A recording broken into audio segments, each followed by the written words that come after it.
Daily Hope. I'm Jennifer All, and today we are picking up our reading in 2 Chronicles chapter 32.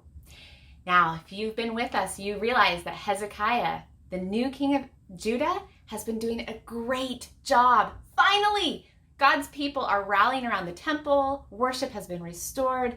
They are coming together, and Hezekiah is doing a great job. But then, chapter 32, we have the king of Assyria come in and say, I think I want this land for myself. So he starts taking over city after city after city. And then he comes to Jerusalem and he surrounds the city and lays siege to it. So he's blocking them in. And man, the Assyrian army, they are a war machine. They are professional conquerors. They do this for sport.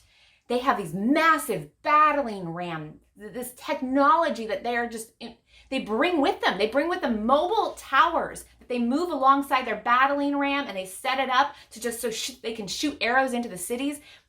They are a force, and they are very intimidating.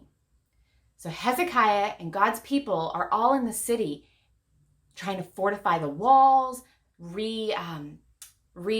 send water into the city, and trying to do what they can. And Hezekiah encourages the people. In chapter 32, verse 7, he says, "Be strong and courageous. Do not be afraid or discouraged because of the king of Assyria and the vast army with him. For there is a greater power with us than with him. With him is only the arm of flesh, but with us is the Lord our God to help us and to fight our battles." And the people gained confidence from what Hezekiah, the king of Judah, said. They were encouraged. They were really ready to go through this trial together. So then the enemy changes tactics. He was trying to intimidate them with an external force, a show of strength. Now he goes personal. And the king of Assyria starts sending these messengers up against the wall of the city who start taunting the people with these lies and trying to twist the good things that Hezekiah has done for the city. They're twisting them, and they're taunting Hezekiah's God. Do you really think his God can do anything? Look at us. We get to take over every city we've ever come up against. None of their gods protected them. What makes you think your God is going to be able to do anything to help you? No God has ever been able to stand up against the army of Assyria. That's what they taunt God's people with. And what's really fascinating is that they start taunting them in Hebrew, which is their personal private language, the language of their people. It's like the enemy just goes, just to get right under their skin. So Hezekiah, he grabs some prayer warriors, namely the prophet Isaiah. And he says, we got to go and cry out to the Lord about all of this. And this is great because in 2 Chronicles, this whole story is summed up in one chapter.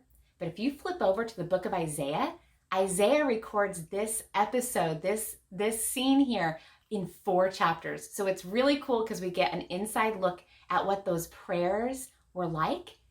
And we get to hear God's response to Hezekiah and Isaiah's prayers. And God's response to all those taunts, he says to the king of Assyria, "Oh, you thought you took over those lands by your hand? No. I ordained those things. That was not you. That was because I let you. And now the things you're saying against me, the rage you have against me," I'm reading in Isaiah chapter 37, verse 29. He says, "Because you rage against me and because of your insolence, I will put my hook in your nose and my bit in your mouth, and I will make you return by the way you came." And God promises to Hezekiah, he says, the king of Assyria will not enter this city or shoot an arrow here. He will not come before it with a shield or build a siege ramp against it. By the way that he came, he will return, and he will not enter this city, declares the Lord. I will defend this city and save it for my sake and for the sake of David, my servant. God will not be intimidated. Our God is powerful, and the enemy is not going to psych him out or threaten him. And you know what the Lord does? He responds to Hezekiah and Isaiah's prayers It says, they cried out to him, and the Lord sent an angel who annihilated all the fighting men and the leaders and the officers in the camp of the Assyrian king. So the Assyrian king withdrew to his own land in disgrace. This proud and mighty king has to withdraw in disgrace. And Hezekiah and Isaiah and the people of God did not even lift a finger. They did not ever go out of the city and swing a sword. The Lord himself did it. He sent an angel who slayed the army. It's wild. It just shows us, my friends, he who is with us is greater than the enemy out there. And today, if the enemy is trying to intimidate you with hard trials that just feel like they're surrounding you at every side, or even if the enemy is trying to intimidate you by whispering little lies and taunts that undermine who you think God is, your faith, who undermine you, what you know to be true.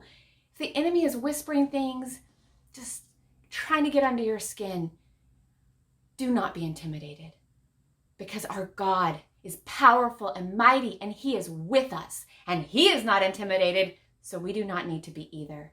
That enemy, he's got to run. My prayer for you is that you will feel how the Lord stands up for you to annihilate that enemy that feels so big and vast. He who is with us is greater than that enemy out there. So be encouraged today, my friends.